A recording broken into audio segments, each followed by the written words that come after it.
Xin chào và chào mừng các bạn đã trở lại với Phân tích Game. Tiếp tục với series tóm tắt cốt truyện thì trong video này mình sẽ đem đến cho các bạn câu chuyện của toàn bộ series hành động Bayonetta, phát triển bởi Platinum Game, studio nổi tiếng đằng sau tựa game đình đám Nier Automata, và Bayonetta cũng là một sản phẩm mang đậm chất hành động.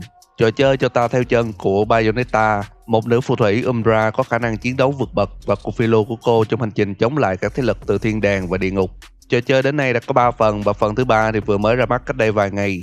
Cốt truyện của Bayonetta được đặt trong một vũ trụ hư cấu nơi mà tam giới gồm ánh sáng, bóng tối và hỗn mang là 3 cõi thực tại tối cao. Mỗi thực tại đều được cai trị bởi một vị thần Overseer. Thế giới con người nằm tại cõi hỗn mang được cai trị bởi thần hỗn mang Aesir. Vị thần này đã chia sức mạnh của mình thành hai con mắt. Mắt trái của bóng tối được bảo vệ bởi gia tộc của các phù thủy Umbra, và mắt phải của ánh sáng được bảo vệ bởi gia tộc của các ẩn sĩ Lumen. Trước khi câu chuyện trong Bayonetta phần 1 diễn ra, Border, người bảo vệ mắt ánh sáng, đã có mối quan hệ với Rosa, phù thủy Umbra bảo vệ mắt bóng tối. Mọi thứ trở nên phức tạp khi họ có một đứa con tên là Cereza. Kết quả là Border bị lưu đày, còn Rosa thì bị cầm tù vĩnh viễn. Sự kiện này cũng kéo theo một cuộc chiến giữa ẩn sĩ và các phù thủy, khi họ nhận ra người sở hữu cả hai mắt ánh sáng và bóng tối sẽ có khả năng sở hữu sức mạnh của vị thần cổ. Cuộc chiến của họ đưa thế giới chìm trong hỗn loạn nhưng kết thúc với chiến thắng thuộc về gia tộc của những phù thủy Umbra. Lo sợ về sự lớn mạnh của Umbra, Border đã liên kết với loài người và mở ra các cuộc thanh trừng những phù thủy còn sót lại sau trận chiến.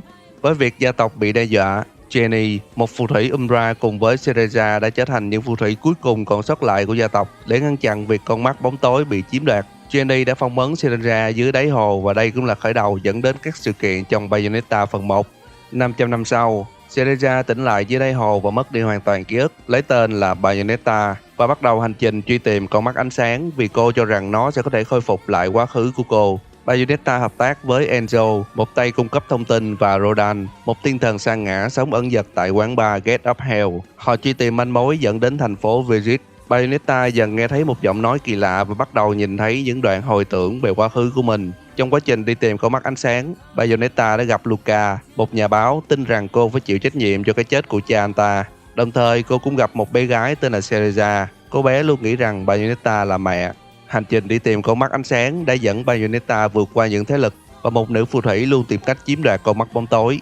Bayonetta dần nhớ ra nữ phù thủy mà cô luôn chống lại là Jenny, và Border, cha của cô, chính là kẻ đứng sau cuộc thanh trừng phù thủy năm xưa. Border đã đưa cô bé Cereza từ quá khứ đến chỗ Bayonetta nhằm gợi lại ký ức cho cô, đồng thời thao túng tâm trí thông qua giọng nói yêu cầu Bayonetta đi tìm con mắt ánh sáng nhằm dẫn dụ cô đến chỗ của ông ta. Border muốn sử dụng con mắt bóng tối của Bayonetta và kết hợp với con mắt ánh sáng mà ông ta đang sở hữu nhằm hồi sinh đấng tối cao Jubilus.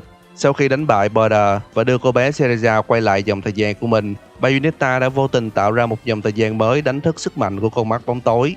Tuy Jenny đã có mặt để giúp Bayonetta thoát khỏi sự ảnh hưởng của con mắt, nhưng đấng tối cao Jubilus đã được triệu hồi thành công, và vị thần này sở hữu sức mạnh của một con mắt. Jenny phối hợp cùng Bayonetta đã triệu hồi nữ hoàng bóng tối Shiba và tiêu diệt thành công Jubilus, đồng thời phá hủy thân xác của vị thần này. Border cũng chết sau sự kiện đó, và sức mạnh của con mắt ánh sáng cũng tan biến, kết thúc hoàn toàn mầm móng gia tộc của những ẩn sĩ Lumen. Bayonetta cùng Jenny tiếp tục tiêu diệt những kẻ đang ngày đêm săn lùng sức mạnh của con mắt bóng tối, mở đầu cho các sự kiện trong Bayonetta phần 2. Vài năm sau, một cuộc tấn công bất ngờ từ các thiên thần vào Bayonetta khi cô đang mua sắm với Enzo trên phố. Jenny cũng tham gia vào cuộc chiến ngay sau đó, nhưng một sự kiện đặc biệt đã xảy ra khi Gomora, sinh vật mà Bayonetta thường hay triệu hồi, đã phản lại cô. Đòn tấn công của con quái vật đã bị chặn bởi Jenny, nhưng đổi lại linh hồn của cô ta đã bị quỷ kéo xuống địa ngục. Theo thông tin từ Rodan, Bayonetta đã cùng Enzo đi đến hòn đảo được cho là có sự tồn tại của cánh cổng liên kết tam giới. Tại đó, Bayonetta gặp được Loki, một cậu bé cũng có khả năng chiến đấu, nhưng có vẻ cậu ta cũng mất đi ký ức. Bayonetta yêu cầu Loki đưa cô đến cánh cổng địa ngục, đổi lại cô sẽ bảo vệ cậu khỏi sự truy đuổi của những thiên thần. Bayonetta cũng gặp lại người bạn cũ Luca. Anh ta biết về chuyện đã xảy ra với Jenny. Luca kể rằng 500 năm trước, thế giới không chỉ có hai gia tộc là phù thủy Umbra và ẩn sĩ Lumen, một gia tộc thứ ba, những người tôn thờ các Overseer và mang trong mình nhiệm vụ theo dõi vận mệnh của thế giới thông qua sức mạnh của hai con mắt ánh sáng và bóng tối. Và ngay tại hòn đảo này là nơi thần hỗn mang Acer từng cư ngụ, và cũng là nơi liên kết sức mạnh của tam giới. Trong cuộc hành trình, Bayonetta và Loki tình cờ chạm trán với một ẩn sĩ Lumen giấu mặt, sở hữu sức mạnh của con mắt ánh sáng, và một nhà tiên tri bí ẩn. Nhà tiên tri cho Bayonetta nhìn thấy quá khứ rằng Loki chính là kẻ đã giết chết Rosa, mẹ của cô.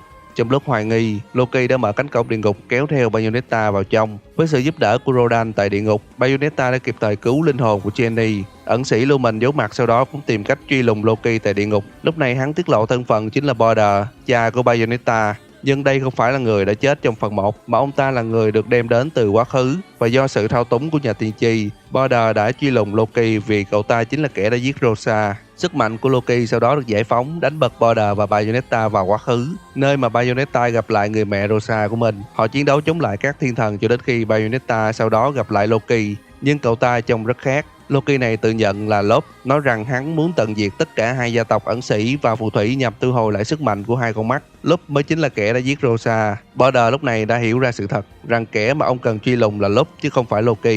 Trong lúc đó ở hiện tại, Loki và Luca bị tấn công và bị bắt bởi nhà tiên tri bí ẩn. Bayonetta và Border quay lại hiện tại, họ cùng nhau đi đến đỉnh núi nơi được xem là nhà của vị thần khi xưa. Tại đây, nhà tiên tri bí ẩn lộ thân phận chính là Lốp. Hắn kể rằng khi xưa thần hỗn mang Acer không chỉ chia đôi sức mạnh mà còn tách bản thân ra làm hai. Loki và Lốp là hai nửa tâm trí của thần hỗn mang. Tâm trí của Lốp xác định định mệnh của con người là phải phục tùng các thần, còn tâm trí của Loki thì xác định con người có thể tự tạo ra định mệnh của họ. Sau khi hấp thụ phần sức mạnh kiểm soát từ Loki, Lốp đã có thể điều khiển sức mạnh của hai con mắt và thu hồi lại sức mạnh từ con mắt ánh sáng của Border. Với sức mạnh đó, Lốp dễ dàng đánh bại Bayonetta và thu hồi sức mạnh từ con mắt bóng tối của cô. Sự hợp nhất của hai con mắt đã tái sinh vị thần hỗn mang Acer. May chung mình tưởng tượng của Lốp, Acer lúc này trở thành một ác thần. Border và Bayonetta quyết tâm đứng lên chống lại Acer. Đột nhiên sức mạnh của Acer tan biến. Loki giải thích cho hắn rằng nguồn gốc sức mạnh của thần hỗn mang là từ hư vô. Sức mạnh này có khả năng loại bỏ sự tồn tại của tất cả mọi thứ khỏi thế giới, kể cả sức mạnh của những con mắt. Với việc sức mạnh của đôi mắt quyền năng bị loại bỏ, thế giới sẽ thay đổi theo cách mà loài người quyết định. Acer sau đó cố gắng chuyển sang dòng thời gian, nơi mà sức mạnh đôi mắt chưa bị hủy. Border đã hy sinh bản thân mình, phong ấn sức mạnh của Acer và quay lại dòng thời gian 500 năm trước. Từ đây ta sẽ hiểu tại sao Border lại muốn chiếm đoạt sức mạnh của con mắt bóng tối trong Bayonetta phần 1, vì đây chính là lúc ông ta đang chịu ảnh hưởng sức mạnh của Lốp. Cuộc chiến kết thúc, Loki rời khỏi thế giới loài người, còn Bayonetta đoàn tụ cùng Jenny, Enzo, Luca và Rodan. Họ tiếp tục hành trình chống lại các thế lực mới muốn chống lại họ. Và từ đây ta tiếp tục đến các diễn biến của Bayonetta phần 3. Lấy bối cảnh tại Manhattan, New York, Bayonetta đang dạo phố trên xe cùng Enzo thì đột nhiên một cô gái bí ẩn rơi trên trời xuống đi kèm với một cơn sóng thần xuất hiện ngay bờ biển. Rodan nhận ra cơn sóng thần này được tạo bởi các sinh vật khổng lồ đi kèm với những lâu la không rõ nguồn gốc ở thiên đàng hay địa ngục. Cả nhóm tập hợp tại quán bar của Rodan nhằm tìm hiểu nguồn gốc của những kẻ tấn công. Cô gái bí ẩn tự giới thiệu mình tên là Viola. Cô ta cung cấp thông tin cho nhóm rằng những sinh vật đã tấn công vào Manhattan là các Homunculi, những vũ khí sinh học được tạo ra bởi thực thể Singularity tại Alphaverse với mục đích chinh phục toàn bộ thế giới trong đa vũ trụ. Viola nói rằng ở vũ trụ của cô ta cũng có các phiên bản khác của Bayonetta và Jenny, nhưng họ đều đã chết. Homunculi đã tiêu diệt rất nhiều thế giới trong đa vũ trụ và lúc này chỉ còn lại vài thế giới. Rodan hiểu ra mối họa Homunculi này vượt xa vấn đề của tam giới. Vì trong đa vũ trụ, sự tồn tại của thế giới sẽ ảnh hưởng đến nhau, và kẻ nào có khả năng làm sụp đổ đa vũ trụ, kẻ đó sẽ có thể xóa sổ tam giới trong tích tắc. Viola yêu cầu Jenny đi tìm tiến sĩ Sigurd, còn Bayonetta sẽ cùng Viola tìm các thiết bị được gọi là bánh răng hỗn mang. Đây là chìa khóa duy nhất có thể chống lại Singularity, và chỉ có tiến sĩ Sigurd mới biết cách sử dụng nó.